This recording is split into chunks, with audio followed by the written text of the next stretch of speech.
എല്ലാവർക്കും നമസ്കാരം. ജേസൺസ് ഫേവറേറ്റ്സിൻ്റെ ഒരു പുതിയ എപ്പിസോഡിലേക്ക് എല്ലാവർക്കും സ്വാഗതം.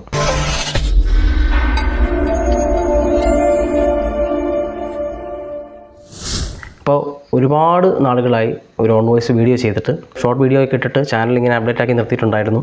എന്നാലും നമ്മുടെ ചാനൽ സ്ഥിരമായിട്ട് ചെയ്യുന്ന കണ്ടൻറ്റുകളൊന്നും ഒരു ഫുൾ വീഡിയോ ആയിട്ട് ചെയ്യുന്നില്ലായിരുന്നു. കാരണം ലാസ്റ്റ് ചെയ്ത വീഡിയോയ്ക്കൊന്നും വലിയ വ്യൂവർഷിപ്പ് ഒന്നും കണ്ടില്ല. പിന്നെ മറ്റു ചില സർക്കംസ്റ്റാൻസസ് ഒക്കെ ഉള്ളതുകൊണ്ട് ഫുൾ വീഡിയോ ചെയ്യാനായിട്ട് സാധിച്ചില്ല. അപ്പോൾ കുറേ നാളുകൾക്ക് ശേഷം ഇപ്പോഴാണ് ചെയ്യുന്നത്. ആദ്യം തന്നെ എല്ലാവർക്കും എൻ്റെ ഹൃദയം നിറഞ്ഞ ഓണാശംസകൾ. ഇപ്പോൾ നിങ്ങൾ ചിന്തിക്കുന്നുണ്ടാവും, എന്താണ് ടൊവിനോയുടെ ARMഉം ഇന്ത്യൻ 2ഉം തമ്മിലുള്ള ബന്ധമെന്തെന്ന്. ഒരു ബന്ധവും ഇല്ല. രണ്ട് സിനിമകളാണ്, രണ്ടിലും നമ്മൾ വിഷ്വൽ എഫക്ട്സിനെ കുറിച്ച് സംസാരിക്കുന്നു എന്ന് മാത്രമേ ഉള്ളൂ. ആദ്യം തന്നെ ARMനെ കുറിച്ച് കുറച്ച് കാര്യങ്ങൾ പറഞ്ഞിട്ട് നമുക്ക് ഇന്ത്യൻ 2ലേക്ക് വരാം. ഫസ്റ്റ് ഓഫ് ഓൾ ARM തിയേറ്ററിൽ തന്നെ കാണാൻ സാധിച്ചു. ഗംഭീരമായിട്ടുള്ള ഒരു സിനിമാറ്റിക് അനുഭവം തന്നെയായിരുന്നു. പക്ഷേ ഞാൻ കണ്ട തിയേറ്ററിൻ്റെ പോരായ്മ കൊണ്ട് ഒരല്പം ബ്രൈറ്റ്നെസ് പ്രശ്നം ഉണ്ടായിരുന്നു. അതായത് ഈ സ്റ്റാൻഡേർഡ് ലെവലിലുള്ള പ്രൊജക്ടറിൽ നമ്മൾ 3D കാണുന്ന സമയത്ത് ഏതാണ്ട് പകുതിയോളം ലൂമിനൻസ് നമുക്ക് 3D ഗ്ലാസ് പോളറൈസേഷൻ കൊണ്ട് തന്നെ നഷ്ടപ്പെടും.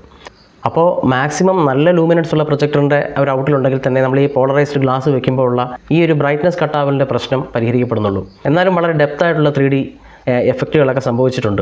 ഫസ്റ്റ് ഓഫ് ഓൾ ഇതൊരു 3Dയിൽ ഷൂട്ട് ചെയ്ത സിനിമയല്ല, കൺവേർട്ടഡ് ആണ്. എങ്ങനെയാണ് 2D സിനിമകൾ 3D ആക്കുന്നത് എന്ന സബ്ജക്റ്റിൽ ഞാനൊരു വീഡിയോ ഓൾറെഡി ചെയ്തിട്ടുണ്ട്. അതിൻ്റെ ലിങ്ക് ഇവിടെ ഡിസ്ക്രിപ്ഷനിൽ കൊടുത്തേക്കാം, താല്പര്യമുള്ളവർ കാണുക. സിനിമയുടെ ഒരു പ്ലസ് പോയിന്റ് എന്താണെന്ന് വെച്ച് കഴിഞ്ഞാൽ കുറേ നാളെടുത്ത് തയ്യാറാക്കിയൊരു തിരക്കഥയാണ്.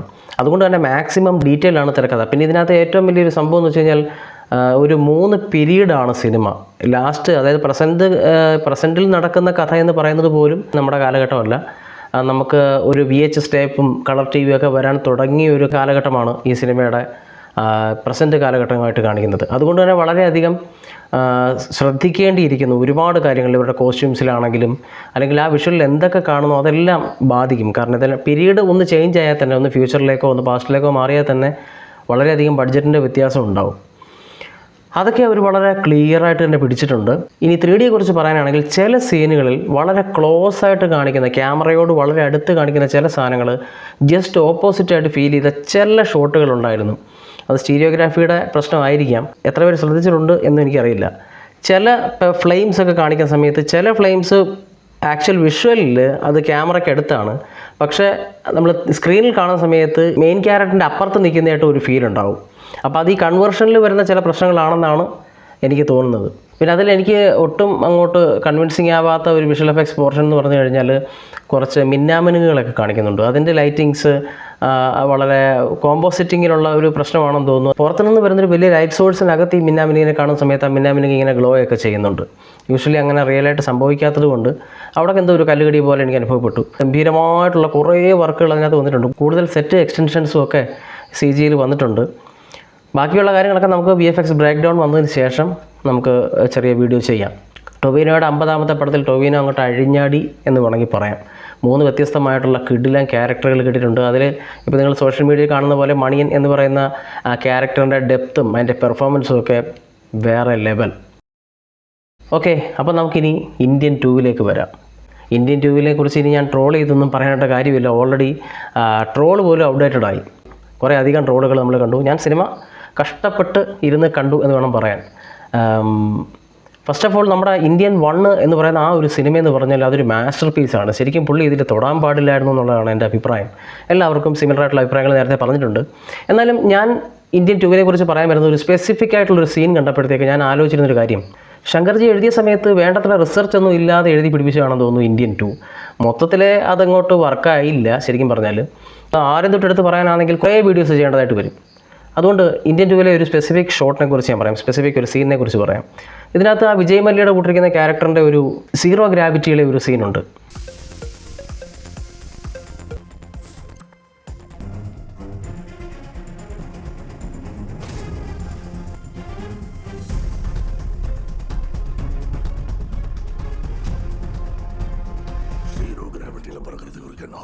എന്താണ് ഈ സീനിലെ പ്രശ്നം എന്ന് വെച്ച് കഴിഞ്ഞാൽ, വിഷ്വൽ എഫക്ട്സിൻ്റെ കാര്യം അവിടെ നിൽക്കട്ടെ, നമുക്ക് ജസ്റ്റ് സയൻസിലേക്ക് വരാം.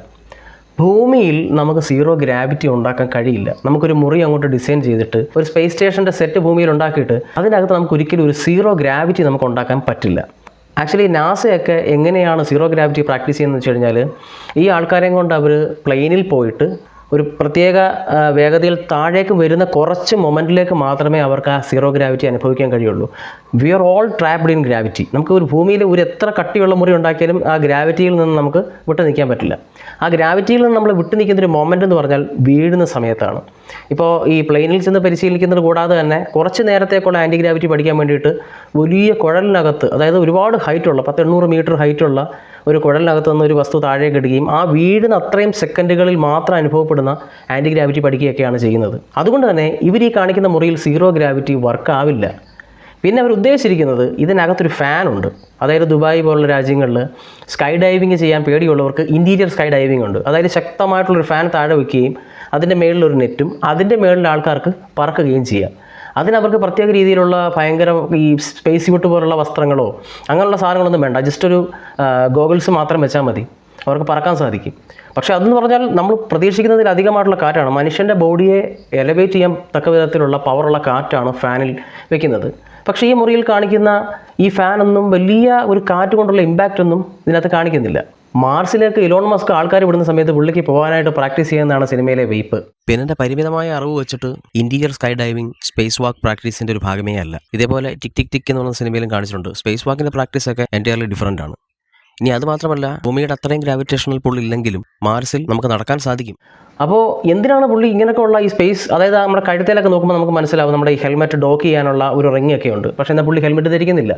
ഹെൽമെറ്റ് ധരിക്കേണ്ട കാര്യവുമില്ല. ആക്ച്വലി ഇതൊരു കാറ്റിൻ്റെ പ്രവർത്തനം മാത്രമാണ്. കാറ്റ് കൊണ്ട് പുള്ളി പറന്ന് നിൽക്കുന്നതുകൊണ്ടാണ്. പക്ഷേ ഈ കാറ്റ് അത്ര ഇമ്പാക്റ്റായിട്ട് സിനിമയിലെ സീനിലേ ഇല്ല. പക്ഷേ ഇത് എപ്പോഴാണ് അട്ടർ ഫ്ലോപ്പ് ആവുന്നതെന്ന് വെച്ച് കഴിഞ്ഞാൽ നമ്മുടെ താത്ത വന്നൊരു മർമ്മത്തിൽ കുത്തുന്നുണ്ട്. ഈ കുത്തുന്ന സമയത്ത് ഇദ്ദേഹത്തിൻ്റെ വായിൽ നിന്ന്, അതായത് മർമ്മത്തിൻ്റെ പ്രത്യേകത എന്താണെന്ന് വെച്ച് കഴിഞ്ഞാൽ മനുഷ്യ ശരീരത്തിനകത്തെ കംപ്ലീറ്റ് ജലാംശവും ഇദ്ദേഹത്തിൻ്റെ വായിലൂടെ പുറത്തേക്ക് പോകും. അങ്ങനെ പുള്ളി ഉണങ്ങി അങ്ങ് മരിക്കും എന്നുള്ളതാണ് താത്തയുടെ കണ്ടുപിടുത്തം. അപ്പോൾ അതിനകത്ത് കുറച്ച് വിഷ്വൽസിൽ ഇദ്ദേഹത്തിൻ്റെ വായിൽ നിന്നും ഈ ശരീരത്തിലെ ജലാംശം ഇങ്ങനെ വെള്ളം പോലെ വരുന്നു. ഈ വെള്ളമൊക്കെ ഇങ്ങനെ ഫ്ലോട്ട് ചെയ്ത് നിൽക്കുകയാണ്. സ്പേസ് സ്റ്റേഷനിലൊക്കെ ആൾക്കാർ നിൽക്കുമ്പം നമ്മൾ ചില യൂട്യൂബ് വീഡിയോസിലൊക്കെ കണ്ടിട്ടില്ലേ, സ്പേസ് സ്റ്റേഷനിൽ നിന്നുള്ള യൂട്യൂബ് വീഡിയോസിൽ ഈ വെള്ളം ഫ്ലോട്ട് ചെയ്ത് നിൽക്കുന്നത്. ആക്ച്വലി അവർ ഒരു സീറോ ഗ്രാവിറ്റിയിൽ ജീവിക്കുന്ന ആൾക്കാരാണ്. ഭൂമിയിലെ ഗ്രാവിറ്റിയിൽ ട്രാപ്പഡ് ആയിട്ടുള്ള ആൾക്കാരല്ല അവർ. ആ ഉപരിതലത്തിന് മുകളിൽ ജീവിക്കുന്ന ആൾക്കാരാണ്. അതുകൊണ്ടാണ് അവർക്ക് അതൊക്കെ സാധ്യമാകുന്നത്. ഈ ഭൂമിയിലെ മുറിയിൽ അതിനകത്ത് ഈ വെള്ളമൊക്കെ എങ്ങനെ പറന്ന് നടക്കുന്നു എന്ന് എനിക്ക് ഒരു പിടിയും കിട്ടുന്നില്ല. അതിശക്തമായിട്ട് ഇത് പറന്നങ്ങ് പോകേണ്ടതാണ്, മേലേക്ക് തെറിച്ചൊക്കെ അങ്ങ് പോകേണ്ടതാണ്. പക്ഷേ ഇത് സ്പേസ് വാക്കൊക്കെ നടത്തുന്ന സമയത്ത് സംഭവിക്കുന്നത് പോലെ ഇങ്ങനെ ആ വെള്ളമൊക്കെ ഇങ്ങനെ ഫ്ലോട്ട് ചെയ്ത് നിൽക്കുന്നതായിട്ടാണ് കാണുന്നത്. ഇതൊന്നും ആരും ചർച്ച ചെയ്തും പറഞ്ഞും കേട്ടില്ല. ഒരുപാട് പ്രശ്നങ്ങളുള്ളതുകൊണ്ടായിരിക്കും ഇത് മാത്രമായിട്ട് ആരും ചർച്ച ചെയ്യുന്നത്. അപ്പോൾ ഞാൻ ആലോചിച്ചിരുന്നൊരു കാര്യം, ഒരു എഴുത്തുകാരൻ എന്ന നിലയിലും ഒരു ഡയറക്ടർ എന്ന നിലയിലും ഇത് അവതരിപ്പിക്കുമ്പോൾ ഇത് പുള്ളി ഒറ്റയ്ക്കല്ലല്ലോ എക്സിക്യൂട്ട് ചെയ്യുന്നത്. ഒരു ക്യാമറാമാൻ ഉണ്ട്, ലൈറ്റ് ബോയ്സ് ഉണ്ട്, പല മൾട്ടി റോളുകളിൽ രാജാവായിട്ട് നിൽക്കുന്ന കമൽഹാസൻ ഉണ്ട്. ഇതൊക്കെ പുള്ളി മനസ്സിലാക്കിയിട്ട് എന്തുകൊണ്ട് ഇതൊന്നും ആലോചിക്കുന്നില്ല. സയൻസ് പരമായിട്ട് ഒരുപാട് സിനിമകളൊക്കെ ചെയ്തിട്ടുള്ള ആളാണ് കമൽഹാസൻ. തിരക്കഥ ചെയ്തിട്ടുണ്ട്, നമ്മുടെ ദശാവതാരത്തിലൊക്കെ നോക്കിയാൽ കാണാം. പക്ഷേ എന്തുകൊണ്ടാണ് ഈ ഒരു കാര്യം, ഇത് സീറോ ഗ്രാവിറ്റി ഇങ്ങനെയല്ല, ഭൂമിയിൽ അങ്ങനെ സീറോ ഗ്രാവിറ്റി വർക്കാവില്ല എന്നുള്ള കാര്യം എന്തുകൊണ്ട് ഇവരാരും ഓർത്തില്ല? ഇതിൽ എത്ര പേരുടെ കൈമറിഞ്ഞിട്ടാണ് ഈ ഷോട്ട് അവസാനം നമ്മുടെ സ്ക്രീനിലെത്തുന്നത്? ഇവരാരും ഇത് ചോദ്യം ചെയ്തിട്ടുണ്ടാവില്ലേ? അല്ലെങ്കിൽ അവസാന ഘട്ടത്തിലെങ്കിലും ഒരു മനുഷ്യൻ ചോദിച്ചിട്ട് ഈ സീൻ ഒഴിവാക്കാമായിരുന്നില്ല എന്നാണ് ഞാൻ ആലോചിക്കുന്നത്. ഇപ്പോൾ നിങ്ങൾ ആ സ്യൂട്ടൊക്കെ നോക്കിക്കഴിഞ്ഞാൽ അറിയാം, കുറേ വയറൊക്കെ ഇങ്ങനെ രണ്ട് സൈഡിൽ നിന്നും പുറകിലൊരു പെട്ടിയൊക്കെ വെച്ചിട്ട് പോകുന്നുണ്ട്. എന്തിനാണത്? ഓക്സിജൻ മാസ്ക് ആണോ? അല്ലെങ്കിൽ അദ്ദേഹം ഇതിനകത്ത് ഓക്സിജൻ ഉപയോഗിക്കുന്നതായിട്ട് കാണിക്കണമായിരുന്നു. അപ്പോൾ അതുമില്ല, അതിൻ്റെ ആവശ്യമില്ല. കാരണം ആ ആ ഒരു സ്ഥലം എന്ന് പറഞ്ഞാൽ അത് വാക്വം ഒന്നുമല്ല, അതിനകത്ത് കാറ്റുണ്ട്. ആ കാറ്റിൻ്റെ പവറിൽ മാത്രമാണ് ആൾക്കാർ ഫ്ലോട്ട് ചെയ്യുന്നത്. അപ്പോൾ ഇതിനെക്കുറിച്ച് ആധികാരികമായിട്ട് പറയണമെങ്കിൽ സയൻസ് പഠിക്കുന്ന കുട്ടികളൊക്കെ ഉണ്ടെങ്കിൽ നിങ്ങളുടെ തോട്ട്സ് എന്താണെന്ന് വെച്ചാൽ താഴെ കമൻറ്റ് ചെയ്യണം. അപ്പോൾ നിങ്ങൾ കണ്ടിട്ടില്ലാത്ത പഴയ VFX വീഡിയോസൊക്കെ ഉണ്ടെങ്കിൽ തീർച്ചയായിട്ടും കാണുക, സപ്പോർട്ട് ചെയ്യുക, നിങ്ങളുടെ ഫ്രണ്ട്സിന് ഒക്കെ അയച്ചു കൊടുക്കുക. വരാതിരുന്ന സമയത്ത് കമ്മ്യൂണിറ്റി ടാബിലെ പോസ്റ്റിൽ കണ്ടിട്ട് നിങ്ങൾ എവിടെയാണ് മനുഷ്യ എന്നൊക്കെ ചോദിച്ച സുഹൃത്തുക്കളുണ്ട്. ഒരുപാട് സന്തോഷം. അപ്പോൾ ഇനി തുടർച്ചയായിട്ട് വീഡിയോസ് വരുന്നത് തന്നെയാണ്. മറ്റൊരു കണ്ടൻറ്റുമായിട്ട് ഞാൻ വീണ്ടും വരും. അതുവരെ ബൈ.